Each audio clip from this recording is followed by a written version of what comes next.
Hello guys, we are live now. आज मैं आप सबके साथ शेयर करने वाली हूँ बीएड सेकेंड ईयर की क्लास।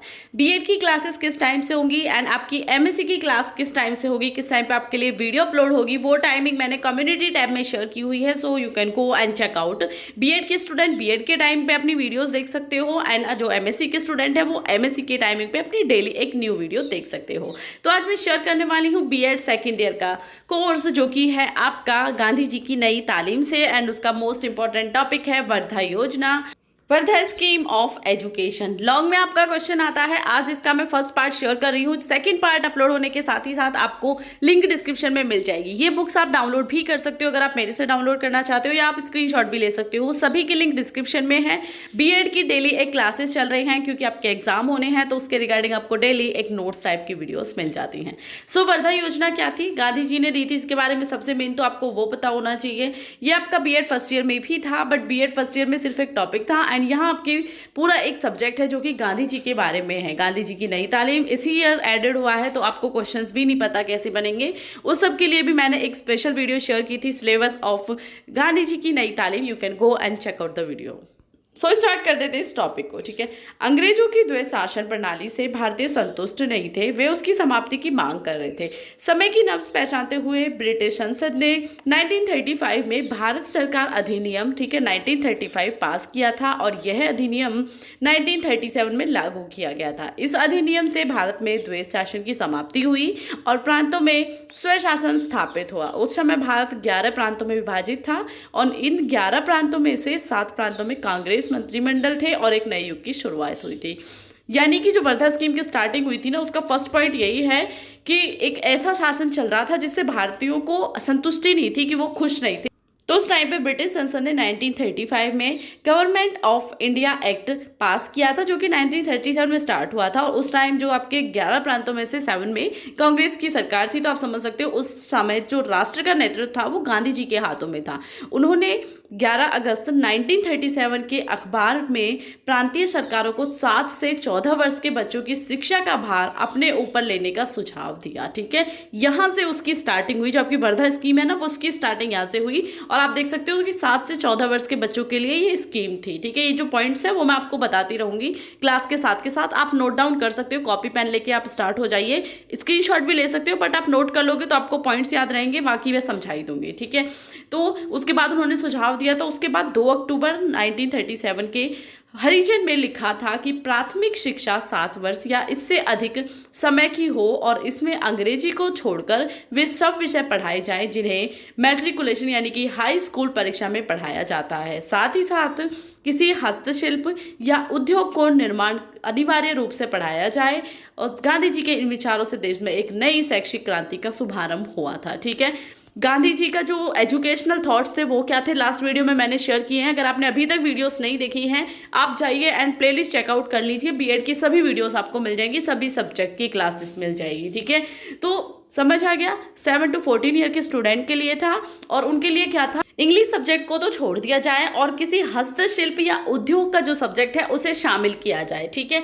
तो अखिल भारतीय राष्ट्रीय शिक्षा सम्मेलन वर्धा जो था, अब यहाँ से वो स्टार्ट होता है 22 to 23 आप बोल सकते हो अक्टूबर को 1937 को वर्धा में मारवाड़ी शिक्षा मंडल की रजत जयंती मनाई गई थी और श्री मन्ना नारायण अग्रवाल इसके आयोजक थे। गांधी जी ने उन्हें इस अवसर का एक शिक्षा सम्मेलन का आयोजन करने का सुझाव दिया था और अग्रवाल साहब ने इस अवसर पर भारत के 7 कांग्रेस मंत्रिमंडलों में शिक्षा मंत्रियों और देश के चोटी के शिक्षा शास्त्रियों, विचारों और राष्ट्रीय नेताओं को आमंत्रित किया था और अखिल भारतीय राष्ट्रीय शिक्षा सम्मेलन का आयोजन किया था। इसे वर्धा शिक्षा सम्मेलन कहा जाता है, ठीक है।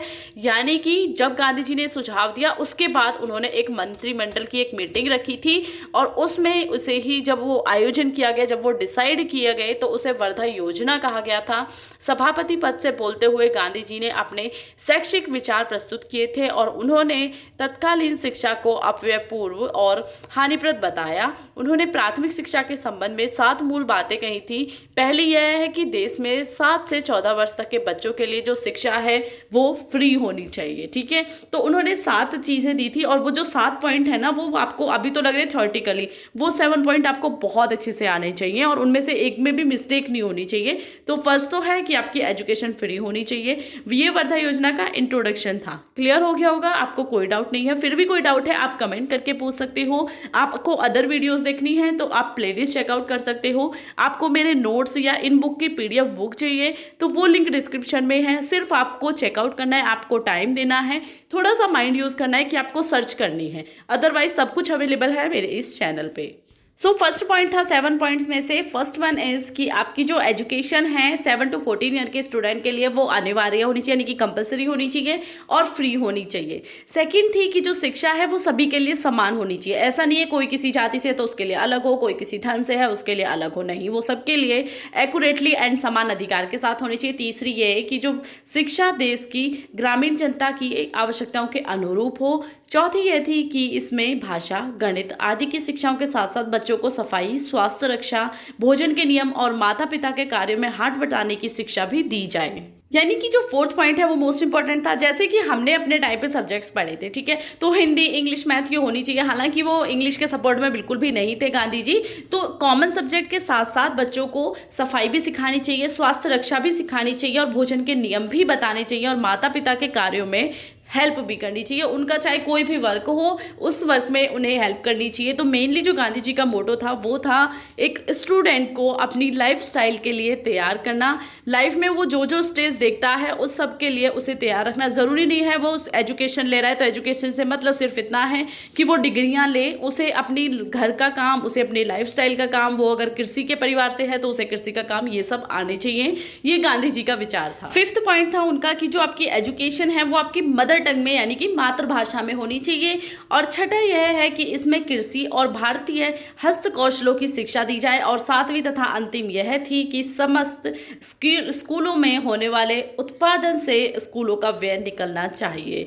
ठीक है, तो यानी कि आप सब्जेक्ट पढ़ रहे हो, अच्छी चीज़ है, बट उसके साथ साथ आपका अगर कृषि है, जैसा मैंने पहले कहा, कृषि होनी चाहिए, हस्तकौशल होने चाहिए, जिससे कि इनकेस अगर जॉब भी नहीं मिलती है फ्यूचर में, वो जॉब नहीं भी करता है तो एटलीस्ट वो अपनी कृषि से, अपने हस्तकौशलों से, चाहे आपके कढ़ाई का, बुनाई का, बढ़ाई का, जो भी काम हो, उससे वो पैसे कमा सके, अपनी जीवनचर्या चला सके और वो स्वावलंबी बन सके। और स्कूलों के लिए जो लास्ट में कहा था उन्होंने कि स्कूलों को इतना खर्चा करना चाहिए कि जो हस्तकौशल हैं उनको इस हद तक बढ़ाना चाहिए कि जो स्कूल का खर्चा है वो खुद ब खुद निकल जाए स्कूल के उन हस्तकौशल के सामान को बिकने से, या आप बोल सकते हो उनकी प्रदर्शनी करने से, कैसे भी, है ना। तो यानी कि वही काम स्कूल में बच्चों से करवाना चाहिए जिसके थ्रू स्कूल का खर्चा है वो वहीं का वहीं निकल जाए और प्रदेश सरकार या राज्य सरकार पे वो डिपेंड ना रहे।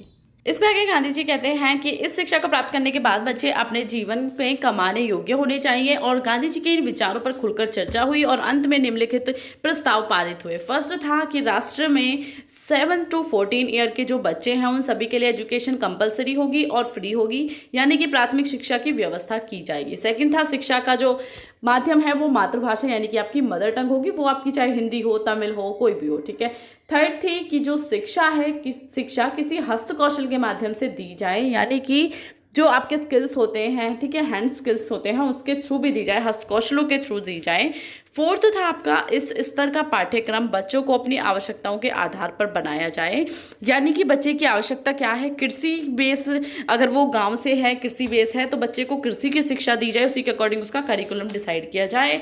एंड फिफ्थ थी शिक्षा स्वावलंबी हो, स्कूलों में होने वाले उत्पादन से शिक्षकों के वेतन का भुगतान किया जा सके, सेम की शिक्षा को इस तरह से बनाया जा सके कि स्कूल का खर्चा वहीं से निकल जाए। अब इसके बारे में डॉक्टर जाकिर हुसैन समिति 1937 में उन्होंने अपने विचार रखे थे। वर्धा योजना पे ऑलरेडी डिटेल वीडियो है, एक अलग से क्लास होगी क्योंकि कंप्लीट टॉपिक आपका तभी होगा, वो नेक्स्ट क्लास मैं कल अपलोड करूंगी, ठीक है। तो अभी जाकिर हुसैन ने क्या कहा था इसके बारे में हम वो देख लेते हैं। अखिल भारतीय राष्ट्रीय शिक्षा सम्मेलन वर्धा में प्रस्तावित राष्ट्रीय शिक्षा योजना को अंतिम रूप देने के लिए, ठीक है, जामिया मिलिया इस्लामिया विश्वविद्यालय के तत्कालीन कुलपति डॉक्टर जाकिर हुसैन की अध्यक्षता में एक समिति का गठन किया गया था और इसे जाकिर हुसैन समिति कहा जाता है। समिति ने अपनी रिपोर्ट 2 भागों में प्रस्तुत की थी। प्रथम रिपोर्ट दिसंबर 1937 में प्रस्तुत की थी और इसमें वर्धा योजना के सिद्धांत, पाठ्यक्रम, प्रशासन और निरीक्षण कार्य पर प्रकाश डाला गया था। ये जो टॉपिक्स आपको एक लाइन में मैंने बोले हैं, इन टॉपिक पर आपको क्लास नेक्स्ट क्लास में मिलेगी। अगर मैं सभी एक क्लास में शेयर करती हूँ तो ना आपको टॉपिक मिलता और ना आपकी समझ आता, ठीक है, तो वो नेक्स्ट क्लास में है।